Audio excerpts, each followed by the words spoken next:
महक की शादी रोहन से होती है।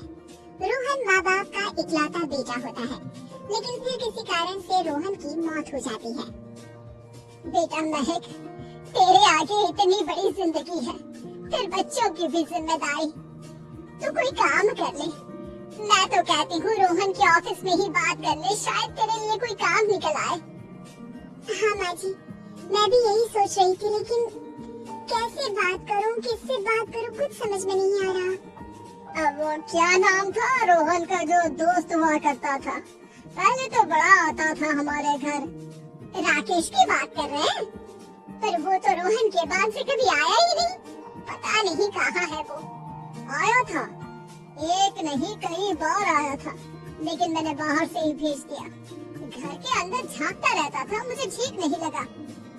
अरे आपको तो पता नहीं क्या ठीक लगता है और क्या नहीं। उसका नंबर है मेरे पास, मैं आज ही फोन करती हूँ। सास राकेश को फोन लगाती है और शाम को घर आने का न्योता दे देती है।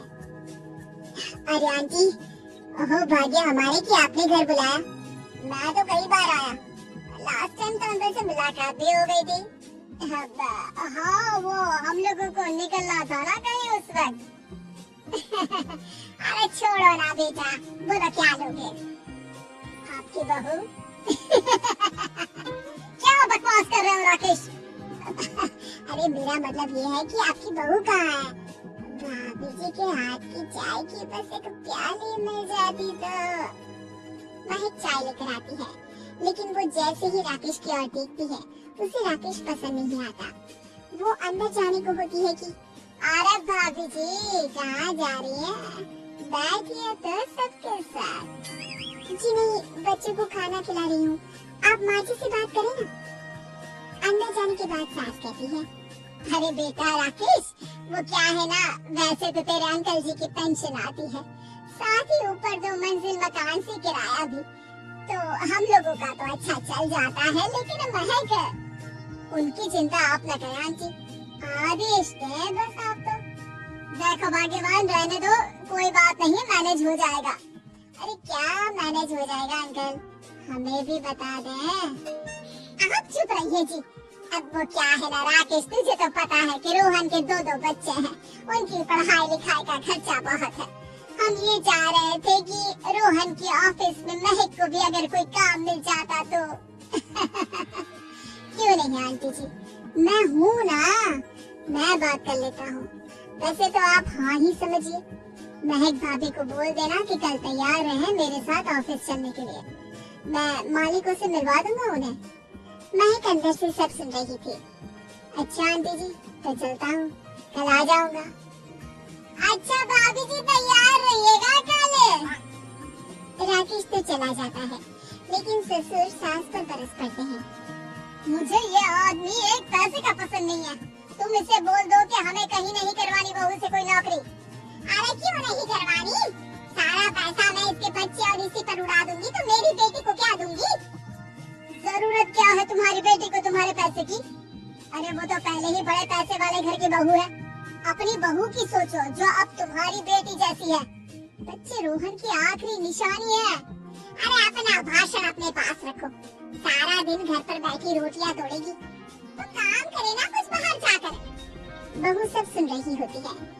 वो अगली सुबह बिना मन के तैयार तो हो जाती है, लेकिन जैसे ही राकेश आता है, क्या बात है भाभी जी, रेडी है? तो फिर चले डेट पर, मतलब इंटरव्यू पर। महक सामने आती है कि सामने ससुर जी खड़े होते हैं। हाँ महक बेटा, आओ चलते हैं, मैं भी चल रहा हूँ। ससुर को तैयार देखकर राकेश का चेहरा बन जाता है। अंकल जी आप परेशान हो जाएंगे, अरे रहने दीजिए ना, धूप भी बहुत है। वैसे भी स्कूटर में तो 2 लोग ही बैठ सकते हैं ना। तो तुम चलो, मैं बहू के साथ अपनी कार से आ जाता हूँ। महक ससुर जी को देखकर खुश हो जाती है, उसे शांति हो जाती है। वो लोग रोहन के ऑफिस जाते हैं, जहाँ बॉस कहते हैं, नमस्ते अंकल। नमस्ते महक, कैसे हैं आप लोग? रोहन का सुनकर बहुत दुख हुआ अंकल, ऐसे कैसे आना हुआ? बेटा, क्या हमारी बहू के लिए तुम्हारी ऑफिस में कोई काम मिल सकता है? हमने राकेश से इसी सिलसिले में तुमसे बात करने को कहा था, उसी के कहने पर हम दोनों तुमसे मिलने आए हैं। राकेश राकेश ने तो कोई बात नहीं की, ऊपर से उसने तो आज की छुट्टी ले रखी है, ऑफिस भी नहीं आया। बोल रहा था जरूरी काम से जाना है।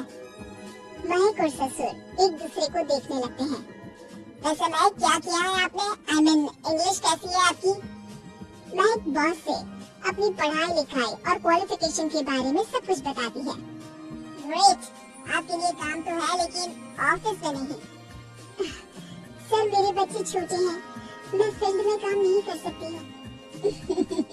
मतलब वो काम घर से करना है, घर से रहकर बच्चे भी देखें और घर भी देखें, लेकिन हाँ काम जरूर से करें। वो काम डाटा एंट्री का है, तो जब भी वक्त मिले काम करें और इसके हम आपको अच्छे पैसे भी देंगे। महक बॉस की बात सुनकर खुश हो जाती है, उन्हें थैंक्स बोलकर घर आ जाती है। किसके साथ भेज रही थी तुम महक को? अरे वो कमीना, उसने तो ऑफिस से छुट्टी ले रखी थी, बात भी नहीं की थी उसने बॉस से बहू के काम के लिए।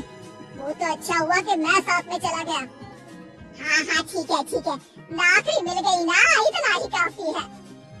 समय बीतता है और एक दिन फिर दरवाजे पर दस्तक होती है। घर पर कोई नहीं था। महक दरवाजा खोलती है, देखती है तो सामने है राकेश।